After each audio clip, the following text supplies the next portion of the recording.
When we gaze at the sky, millions of galaxies may have already perished, while millions of others have just been born. Yet what we never know is why those galaxies, stars, planets, even the sun, are there, and why we are allowed to be part of the stardust from up there. We also never know who the true painter of this magnificent universe is. All we know now is how the universe works, and even that is not always correct. Our assumptions can be wrong, our theories can be mistaken, our beliefs can change. One thing is certain, the world will keep turning even without us in it. This is an in-depth explanation of the anime orb on the movement of the Earth, and there will be a very long discussion. So, I will divide it into several parts. I hope you enjoy it and always look forward to it.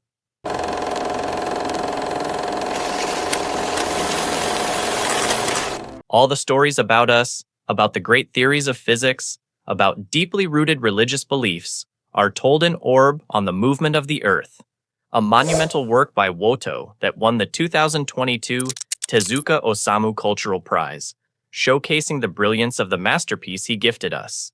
This is Orb on the Movements of the Earth, geocentrism. A belief upheld by the Church for more than 1,000 years stemmed from the idea that humans are the most special species God ever created, compared to all his other creations. That's why we were placed at the center of the universe, the Earth, and all celestial bodies, the sun, moon, planets, and stars revolve around it. It indeed seems counterintuitive when we suspect otherwise. Our intuition resists the idea that Earth is actually the one moving. Even Aristotle, one of the greatest philosophers in history, was puzzled. If the Earth moves, birds flying in the sky should be left behind, and stones thrown upward shouldn't fall in the same place. All our daily observations show that the Earth is still and the heavens revolve around us. The teachings of geocentrism were firmly believed by the Church Orthodoxy. They believed they were teaching the right faith to the people, and maybe it's true. The special feeling about ourselves led life toward a more civilized path, so no major conflict occurred. We just had to obey the Church's orthodoxy. So perhaps if scientists had never defied it, life in Dompe would have been just like our daily lives, waking up, working, chatting, and living in peace. There are always problems in every kind of life, which sometimes don't even originate from life itself, but come from our own minds. Problems that may have never existed before. The problem lies in curiosity, not about the person who feels curious, but the unstoppable nature of curiosity itself. Novak and the Church were fighting against human curiosity that spread like a virus from one mind to another uncontrollably. The more they tried to suppress it, the stronger it grew in the dark. In Novak's eyes, curiosity was a disease that had to be eradicated before it spread further and destroyed the structure built over centuries. But what if the Church Orthodoxy and Novak were wrong? What if the Earth really does move as we now know? Or what if humans are not special beings? That we are just as ordinary as other animals? Rafal, who can arguably be considered one of the most influential figures in this story, may not have started it all, but he's a key character who would later haunt Novak for the rest of his life. Rafal, a genius who initially viewed the world very lightly, ends up trapped in the biggest conflict of this story. Rafal never really had the desire to get involved in any conflict. He was extremely pragmatic. To him, pursuing idealism about truth, which has uncertain value, was not worth it. It was better to live according to what people idealized. He thought that pragmatic action would make his life easier, and it did. Life seemed too easy to him. Everyone was so stupid. He saw people merely as tools to be manipulated because they made decisions solely based on emotional impulses. Unlike them, Rafal consciously chose rationality as his guide and life philosophy. But what he didn't realize was that the rationality he idolized was no different from other people's thinking. Rafal was trapped in his own desire to find and resolve everything as rationally as possible. But in reality, it's very difficult for a human to separate and choose which decisions are based on emotion and which on reason. As Spinoza wrote in Ethics, the mind's eye with which we see and observe everything is nothing but evidence.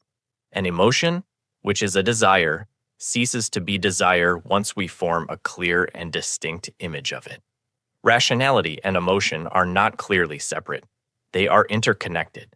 Sometimes they cancel each other, sometimes they coexist. Rafal used rationality to justify his desire for knowledge, just like the Church Orthodoxy used their faith and dogma to justify their desire for stability and control. Both were trapped in the illusion that they had completely detached themselves from emotion and desire.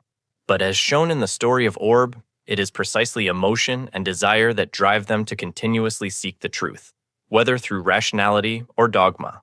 Everything changed when Rafal, who had lived a highly pragmatic life, was eventually captivated by the beauty of the heliocentric theory proposed by Hubert. Rafal was truly amazed by the simplicity and beauty of Hubert's explanation of heliocentrism, a theory considered highly heretical at the time. But within the heliocentric framework, planetary motions became simpler to explain. No more need for complex models with extra circles or epicycles like in geocentrism. He saw that the universe should indeed be beautiful and not wasteful in its explanations. If God is the great artist, then he surely wouldn't create an overly complex system when a simpler way exists. But it turned out that loving the beauty of heliocentrism led Rafal into a terrifying abyss of despair. He had to confront the Church Orthodoxy, which already deemed the entire theory heretical and declared that anyone adhering to it must be exterminated. Otherwise, the devil might take over, and surely God would be furious. And we know from history that trying to understand the emotional states of the gods often led to consequences we never wanted. Rafal ended up in a torture chamber. Novak, despite having destroyed countless scientists in that very room, still felt deep pity for Rafal. He knew that torture, for whatever reason, was a wrong part of life. Torture should never happen, especially not to a highly intelligent 12-year-old boy. There are often many choices in life, but few we can take. Rafal could have chosen to be reborn, study theology at a university, and become part of the church. That might have been the most rational choice for someone as rational as Rafal. But that never happened. Rafal chose death instead. Thousands of years before this manga was written, Socrates faced a fate similar to Rafal. He chose truth, even though the consequence was death. When we talk seriously about life, we know it's not just about conformity. There is no comfort in it. It may all just be an abyss of ignorance that we endlessly explore. And eventually, Rafal realized that life would only be lived alone, and nothing could save him from it except the truth.